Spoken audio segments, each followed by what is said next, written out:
Hello viewers, and welcome to this special edition of Formula One Talk. With events of the previous race still fresh in our minds, I thought it was time I gave you my thoughts on team orders and my opinions on the Red Bull situation between Mark Webber and Sebastian Vettel. First, team orders. It's a subject that has existed since I have been watching Formula One, which is about 23 years or so, and has been in force in F1 for much, much longer than that. Each team has two drivers, and one of those drivers is always a better shot at winning races and or the championship, depending on how competitive your car is, and this driver is designated team leader status. This is usually the case with most teams. One is paid more and has higher expectations, and more often than not has more experience. However, it is not always the case.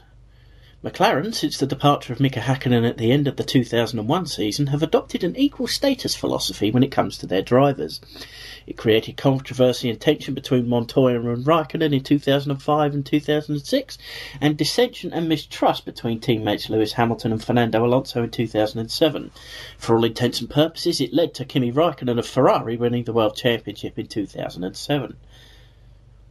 The consensus was that if McLaren designated one driver or the other the number one status back then, the chosen driver would have won the world title much earlier in the season.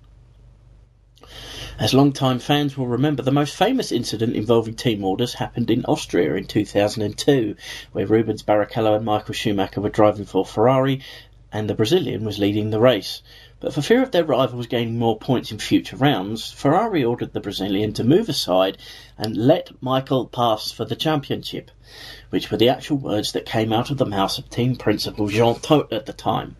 The orders were finally obeyed, but only at the last minute, and Schumacher went on to win the race by less than half a second. It proved to be an unpopular decision, and the podium celebrations were somewhat tainted as Schumacher stepped down to the second spot and physically moved Rubens up to the top step. This move was criticised, and the team were apparently heavily fined for their actions on the podium that day. It turned out to be unnecessary anyway, as Michael would go on to win the 2002 World Championship with several rounds to go. A similar situation happened later on in the season. It was agreed to pay Rubens back for his loyalty. Of course, after Michael had won the title and the Constructors' Championship was all but sewn up. Michael was ahead after the final pit stops, and Barrichello was closing down on him coming into the final few laps of the 2002 American Grand Prix. With just a few corners left, Michael was slowing, and we all thought he had a problem, which at the time was unheard of since the Ferrari F2002 was one of the most reliable cars of all time. Rubens would pass Michael and won the race by 0.011 seconds, which still to this day is the smallest margin of victory in Formula One history. After 2002, team orders were officially banned, and it seems they were gone for good for several seasons. In 2010, however, where Red Bull drivers Mark Webber and Sebastian Vettel were dominant for the majority of the year, and of course the 2010 Turkish Grand Prix, Webber was asked to slow down and let Vettel pass for the win.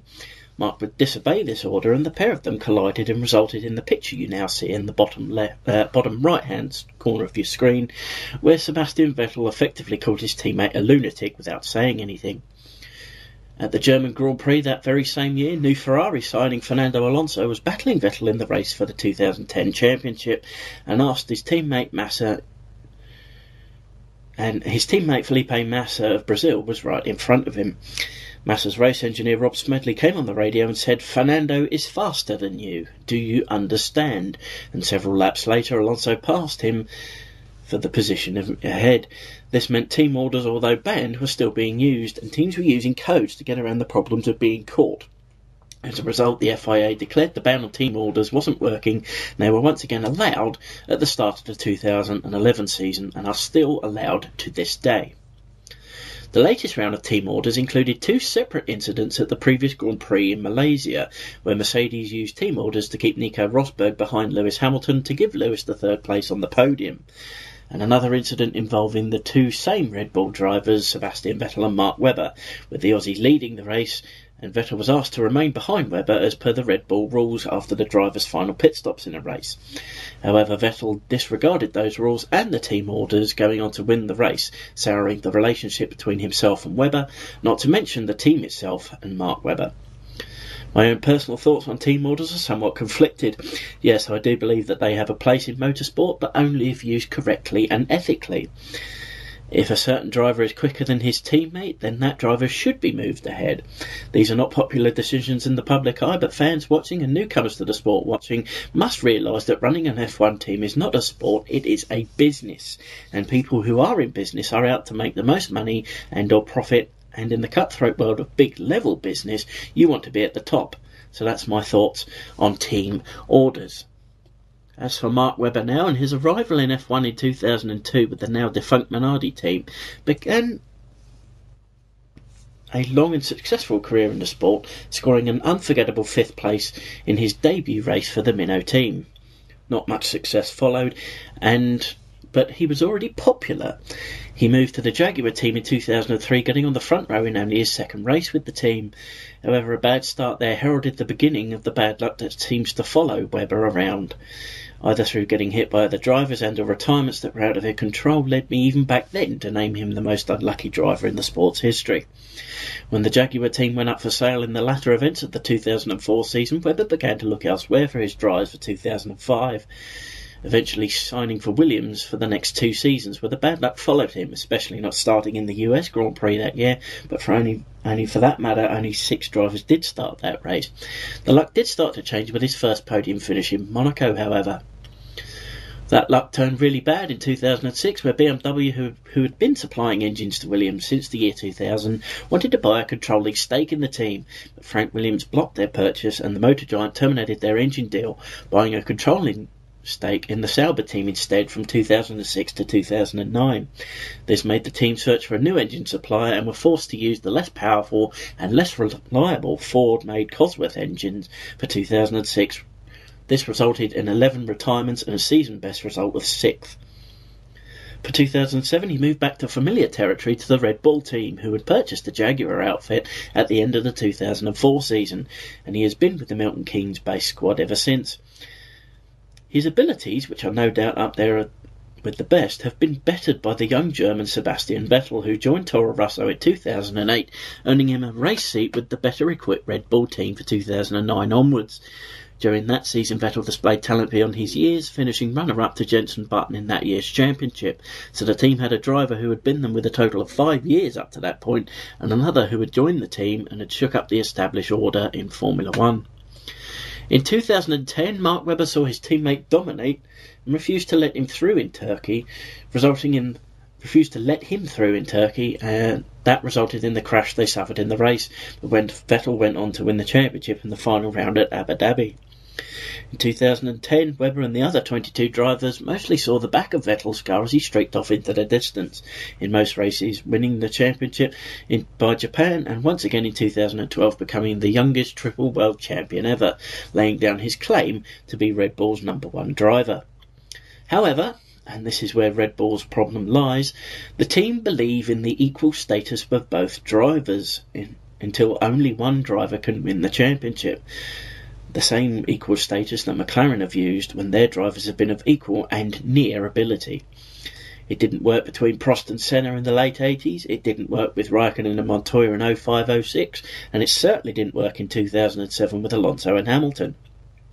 So the big question is now, why do Red Bull continue to use a system that can lead to unenviable situations like Turkey 2010 and Malaysia 2013? The Red Bull team management need to defuse such situations. It has been stated by Red Bull boss Helmut Marko between my last video and this one that Webber and Vettel, their row is now settled. Now, on one hand, that is great news, but it is probably partially manufactured by the Red Bull PR machine, because how can Mark Webber, in all that is holy, not resent Vettel and the Germans' decision to overtake against team orders and win the Malaysian Grand Prix? What Vettel said after the race about being sorry and regretful is irrelevant in my opinion.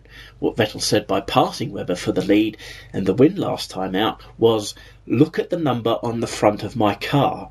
I am a consecutive 3-time F1 world champion, and at the age of 25 I am your champion and deserve to be treated as such." By the same token, Mark Webber has a number 2 on his car, and that is no more obvious than it is right now. In some races, Vettel is on a different planet in terms of ability and should by all rights have the undying support of his team, but that is the key word here: team. Mark Webber, meanwhile, has been rather silent and must now be thinking what I was personally saying after watching the race in Malaysia: get the hell out of there. Because as I mentioned in my last video, Webber was asked if he could win the world title with Red Bull. The question should have been, are you allowed to win the title with Red Bull? Vettel has clearly shown that he believes that Mark's answer should have been no, but his actual answer wasn't forthcoming, and we'll just have to see how the rest of the season develops. In many ways, Vettel could have lost his biggest partner, and Webber could now only be out driving for himself for the remainder of 2013, not backing him up or listening to team orders. And considering there are 17 rounds between now and the end of the season, that could be devastating for Sebastian and Red Bull Formula One racing.